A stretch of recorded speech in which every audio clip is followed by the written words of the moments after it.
And this is when I dropped down to 65 pounds because I wasn't eating. And I just didn't want to go to school, and I was only 9. And this is when I decided at 9 years old that I wanted to die. Don't be cautious, don't be kind. You committed, I'm your crime. Push my button anytime. You got your finger on the trigger, but your trigger finger's mine. It's kind of like, it's sad, because it's like, just be real. Like, what are you doing? I don't want to talk to a clone of myself. I don't even like myself. Start over. What is up, everybody? Welcome back to my channel. You're watching Life with Brittany Michelle, and I'm Brittany Michelle. Don't forget to like and subscribe. Also, push that notification bell so you can be notified every time I post a new video. If you haven't already noticed, I'm normally have a lot of, if this is your first time to my channel, if this is your first time here watching my channel, welcome. Thank you for watching, and thank you for supporting. Thank you for watching, and thank you for supporting me. Today's topic is going to be a very serious one, and normally I come in with a lot of energy because that's just normally my personality. But today's topic is more on the serious side, and you already clicked the link, so I'm going to do my best to express what I've gone through in a way that I hope you guys can learn from my experiences, and maybe it can help you to better go through your experiences or to better understand what you went through. So I'm hoping that you can just relate, and it's just nice for me to get this off my chest and just to share it with the world, because this is something that I did go through. So sit back, relax, and enjoy the vlog. Today I'm going to be sharing my story on how I was bullied. I'm going to be telling you guys the story on how when I was in high school and in elementary school and in middle school, I was bullied. Not only was I bullied, I was made fun of severely and ridiculed because I was sick and I was different because I was in a wheelchair.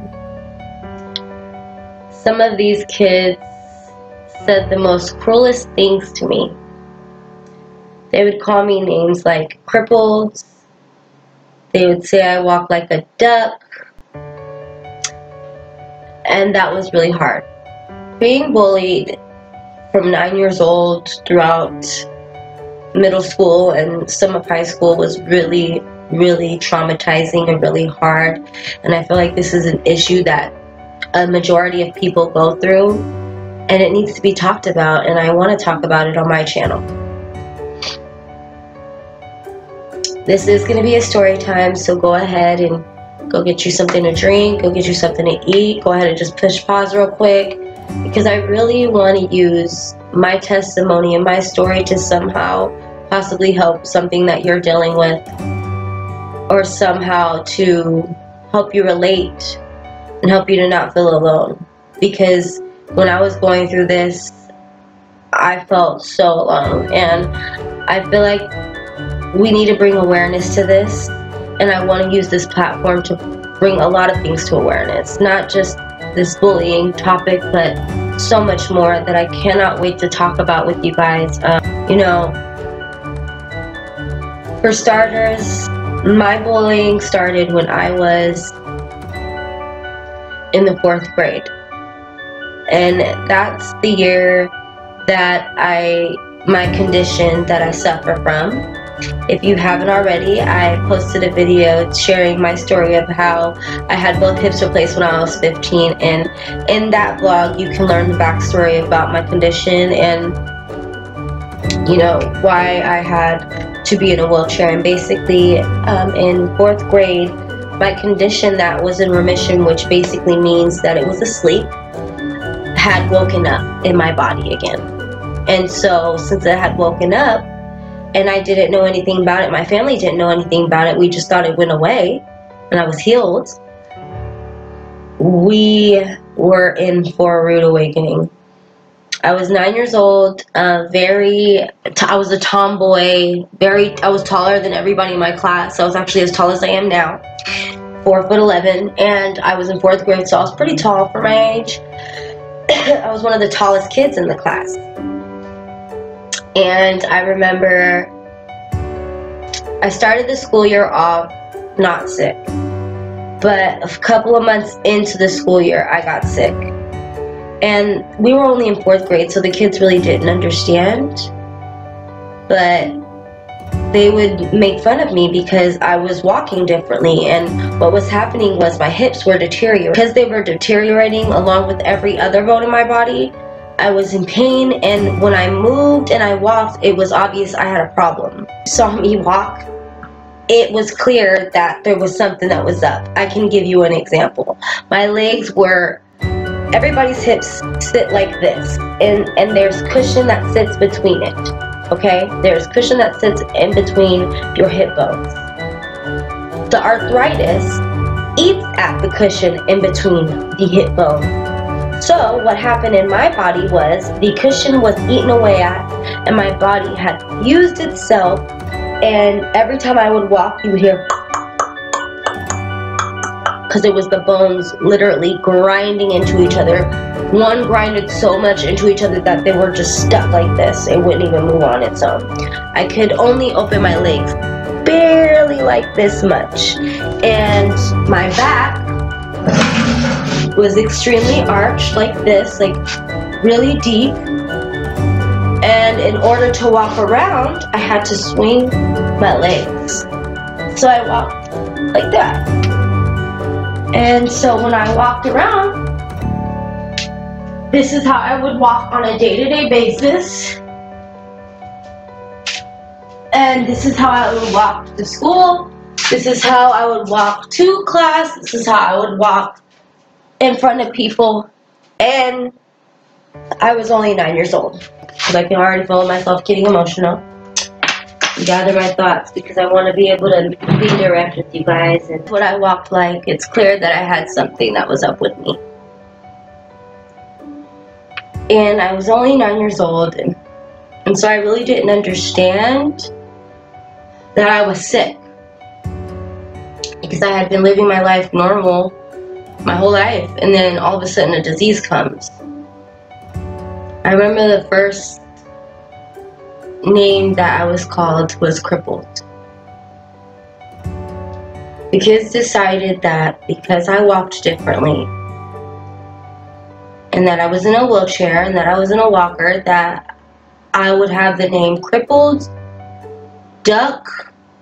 They would, whenever I'd walk by, they'd say I was crippled. Oh, look at her, she's crippled. They would copy the way I was walking, and they were very cruel. So it got to the point that I told my mom. She had woke me up. She said, "Come on, baby, it's time to get ready for school." She said, "Let's go, babe, let's get ready for school. Come on, get up." And I said, "Mom, I don't want to go. I don't want to live."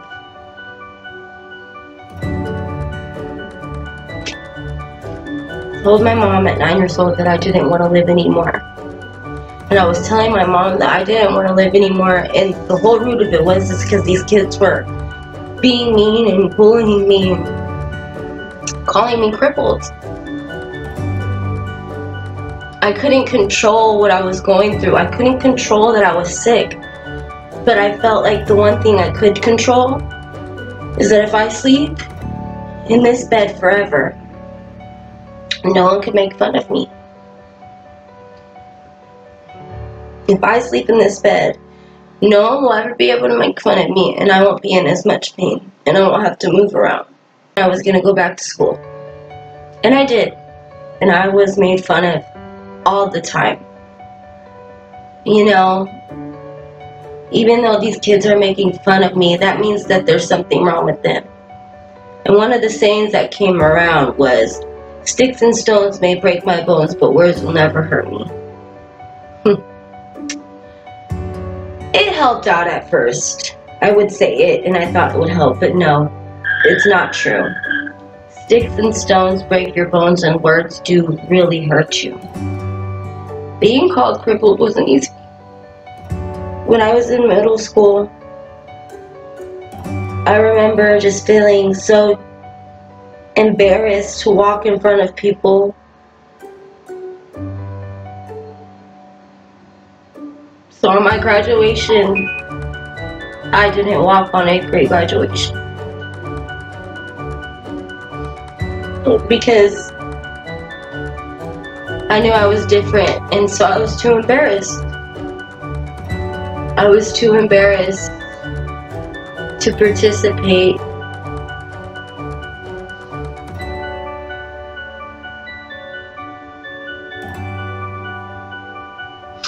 I didn't join certain sports.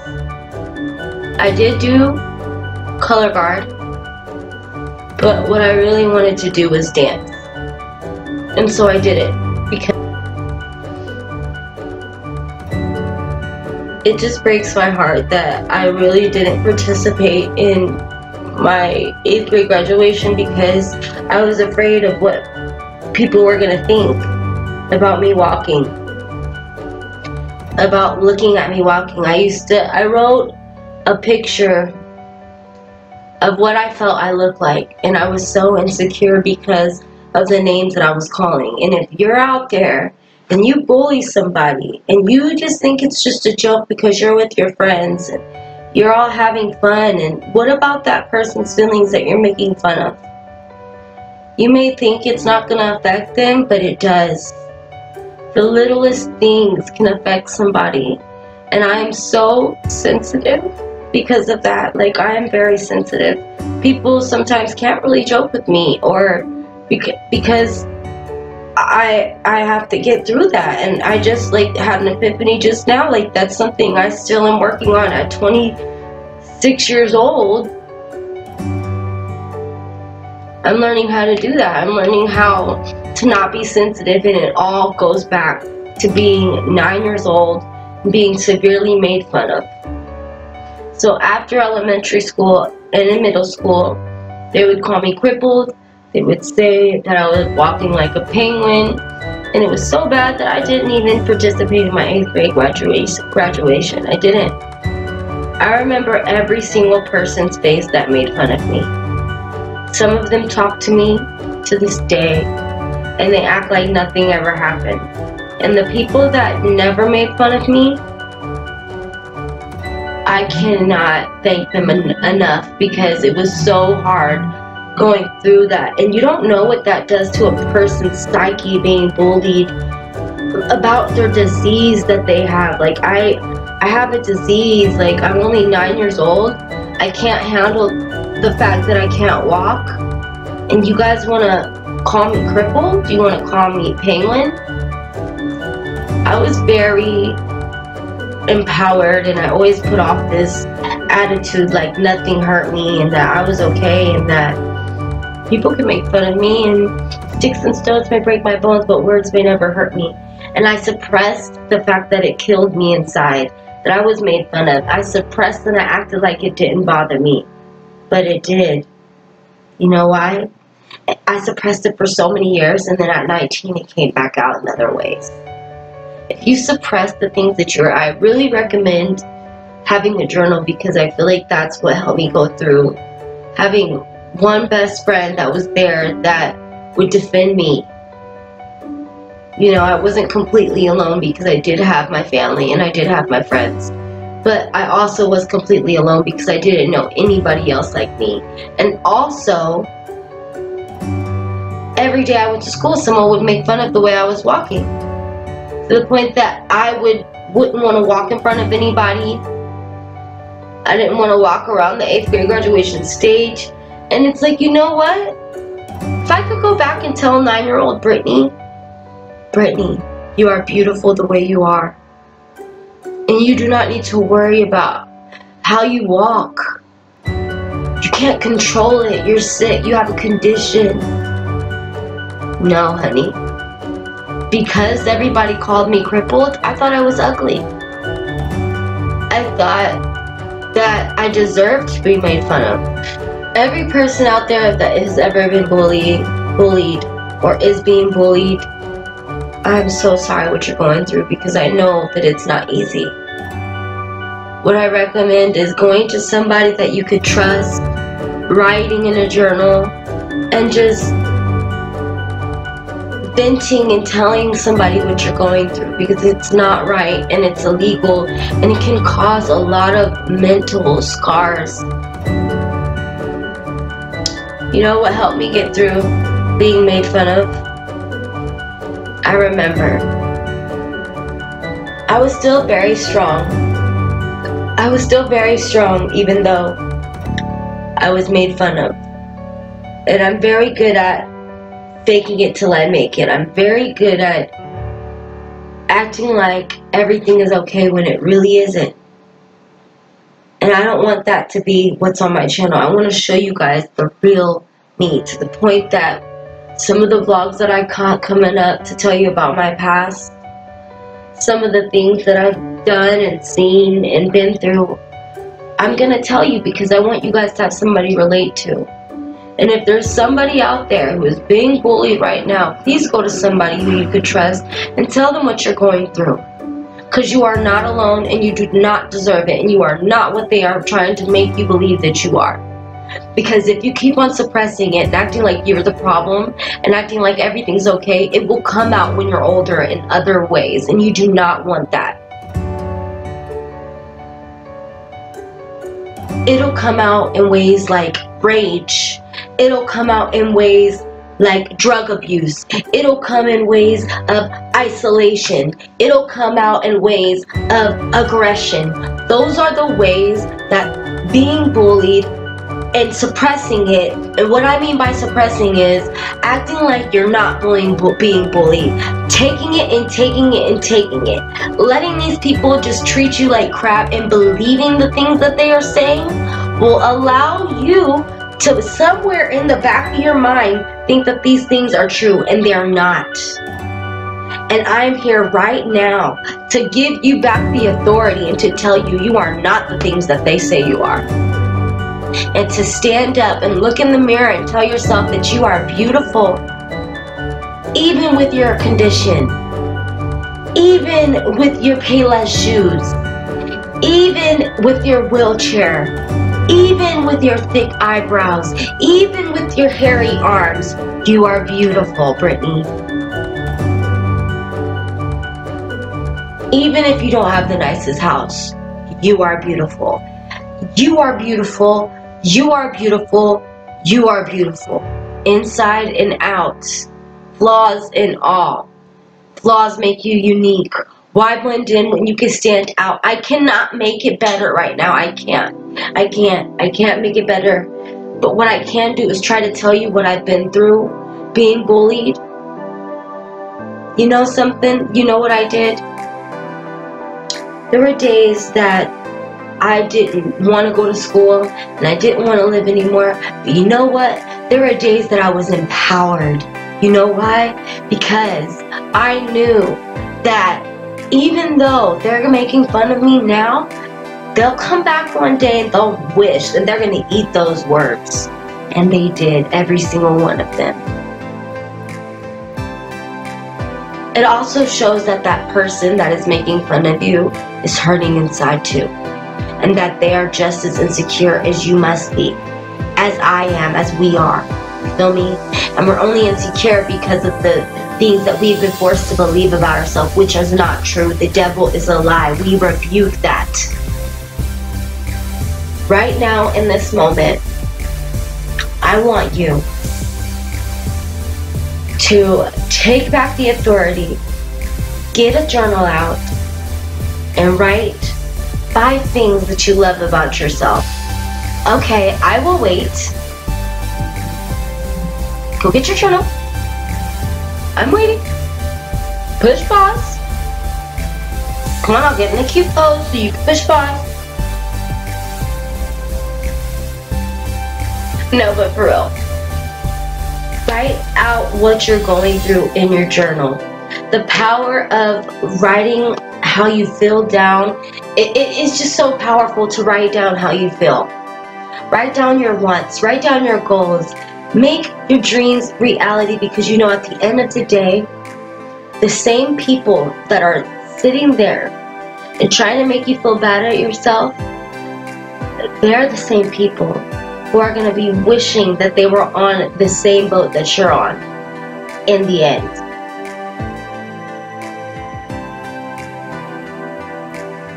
Don't let the bullies win and tear you down because they're weak inside and because misery loves company, and you don't deserve that.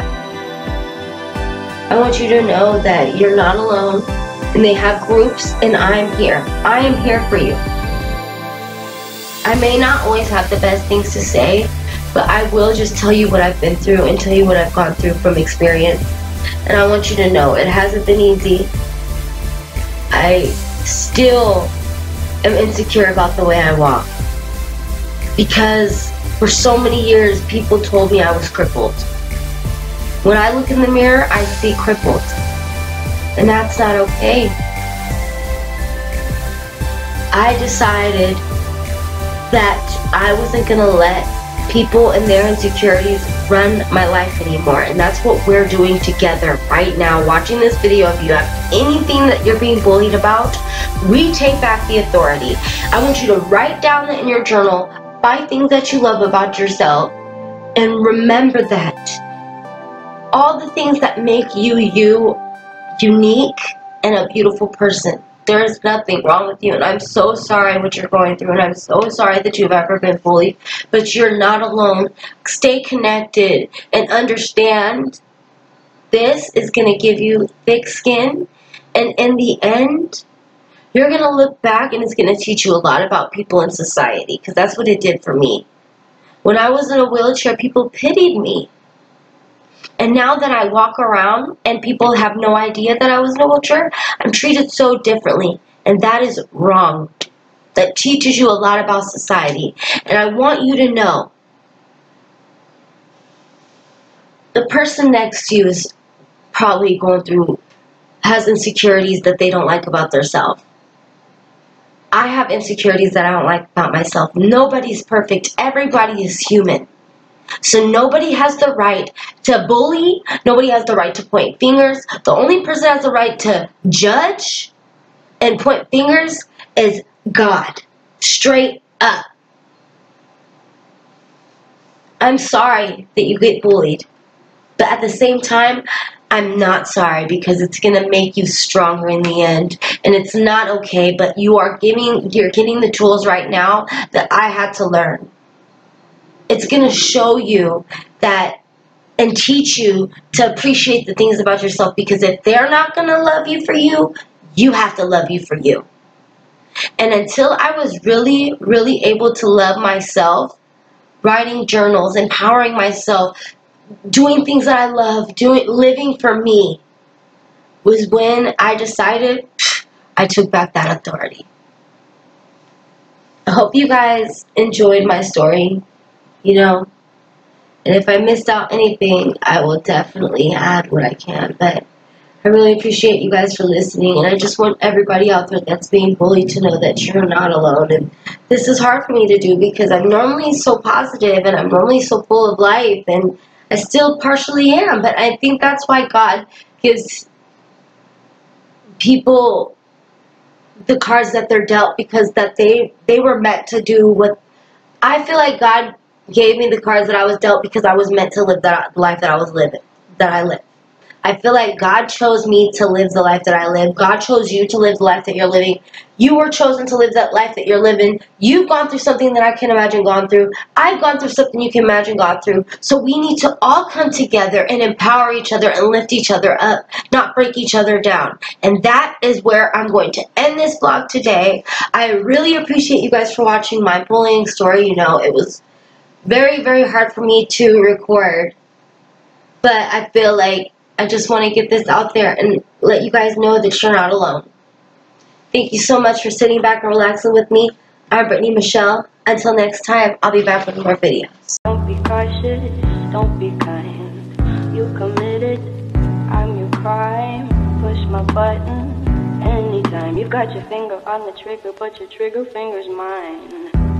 It's kind of like, it's sad, because it's like just Be real. Like, what are you doing? I don't want to talk to a clone of myself.